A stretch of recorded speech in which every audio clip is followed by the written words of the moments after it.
আসসালামু আলাইকুম। নিজের কেনা জমি বা ফ্ল্যাটের উপর কি জাকাত দিতে হবে? এই প্রশ্নটা কিন্তু আমাদের অনেকের মাথাতেই ঘোরে। আর এর উত্তরটা কিন্তু খুবই সহজ, মাত্র একটা জিনিসের উপর নির্ভর করে। আজকের আলোচনায় আমরা ঠিক সেই নিয়মগুলোই সহজ করে জেনে নেব।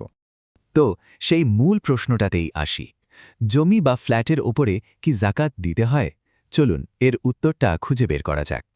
আর উত্তরটা সত্যি বলতে খুবই সোজা। সবকিছু নির্ভর করছে শুধু একটা বিষয়ের ওপর, ওই সম্পত্তিটা নিয়ে মালিকের নিয়ত বা উদ্দেশ্যটা আসলে কি। এই একটা মূলনীতি যদি বুঝে ফেলেন, তাহলে দেখবেন পুরো ব্যাপারটা পরিষ্কার হয়ে গেছে। তো চলুন এক নজরে দেখে নিই আজকে আমরা কি কি বিষয় নিয়ে কথা বলবো। প্রথমে আমরা জাকাতের একদম বেসিক নিয়মটা বুঝব। তারপর দেখব ব্যক্তিগত ব্যবহারের জমি, ব্যবসার জন্য কেনা জমি আর ভাড়া দেওয়ার সম্পত্তির ক্ষেত্রে নিয়মগুলো কি কি। আর সবশেষে যা যা শিখলাম তা একবারে মনে করিয়ে দেব। আচ্ছা, তাহলে শুরু করা যাক।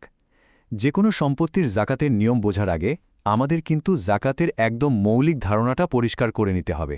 আমরা জানি জাকাত ইসলামের তৃতীয় স্তম্ভ। সোজা কথায় যখন কারো সম্পদ একটা নির্দিষ্ট পরিমাণ, যেটাকে নিসাব বলা হয়, সেটা ছাড়িয়ে যায় এবং সেই সম্পদটা পুরো ১ চান্দ্র বছর তার কাছে থাকে, তখন ওই মোট সম্পদের উপর ২.৫%, মানে 2.5% জাকাত হিসেবে দিতে হয়। বেশ, এবার আসি প্রথম এবং সবচেয়ে কমন সিনারিওতে। ধরুন একটা জমি বা সম্পত্তি রাখা হয়েছে পিওরলি ব্যক্তিগত ব্যবহারের জন্য। সেক্ষেত্রে নিয়মটা কি হবে? এখানে নিয়মটা খুবই সহজ আর স্পষ্টা। যে বাড়িতে বসবাস করা হয়, নিজের যে দোকানটাতে ব্যবসা করা হচ্ছে বা চাষাবাদের জন্য যে কৃষিজমিটা ব্যবহার করা হচ্ছে, এগুলোর কোনোটারই মূল্যের ওপর কিন্তু কোনো জাকাত ফরজ নয়। এটা একটা বিশাল ছাড়, যা আমাদের প্রায় সবার জন্যই প্রযোজ্য। ব্যাপারটা আরেকটু পরিষ্কার করে বলি। যেমন ধরুন আপনি যে বাড়িতে থাকেন বা ভবিষ্যতে একটা বাড়ি বানাবেন বলে একটা প্লট কিনে রেখেছেন, কিংবা চাষ করার জন্য পারিবারিক কোনো জমি আছে, এগুলোর কোনোটারই দামের উপর জাকাত আসবে না। হ্যাঁ, তবে চাষের জমির ফসলের উপর কিন্তু আলাদা নিয়ম আছে, সেটা ভিন্ন আলোচনা। ঠিক একইভাবে ব্যক্তিগত গাড়ি বা ঘরের আসবাবপত্রের উপরও কোনো জাকাত নেই। আচ্ছা, এবার আসা যাক দ্বিতীয় পরিস্থিতিতে।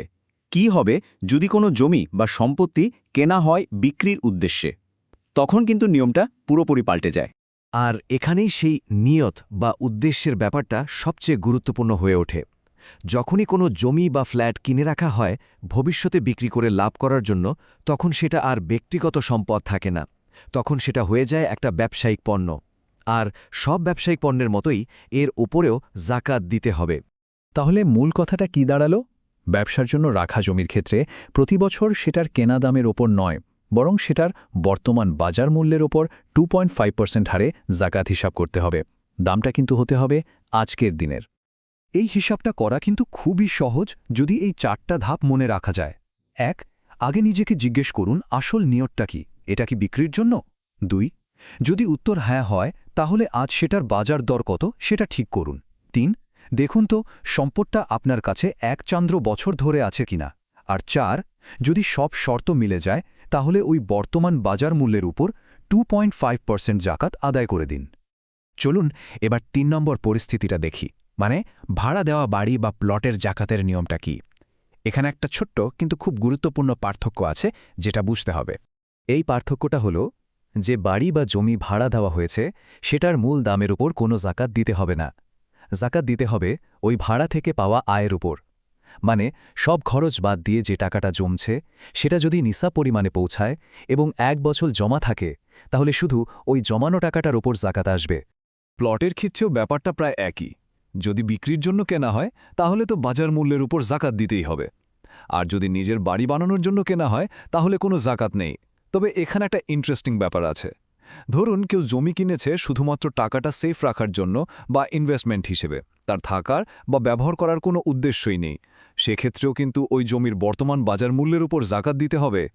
তো আমরা আলোচনার প্রায় শেষ দিকে চলে এসেছি। চলুন যে সমস্ত কথা বললাম সেগুলো খুব সংক্ষেপে একবার ঝালিয়ে নিই।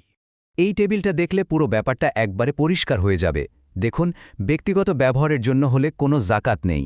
যদি ব্যবসা বা বিক্রির উদ্দেশ্যে হয়, তাহলে বর্তমান বাজার মূল্যের উপর জাকাত দিতে হবে। আর যদি ভাড়া দেয়া হয়, তাহলে সম্পত্তির মূল্যের উপর জাকাত নেই, জাকাত আসবে জমানো আয়ের উপর।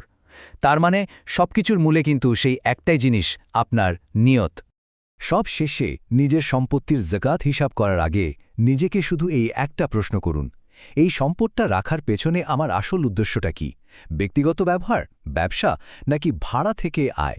এই উত্তরটা পেলেই কিন্তু জাকাত গণনার সঠিক পথটা আপনি নিজেই খুঁজে পাবেন।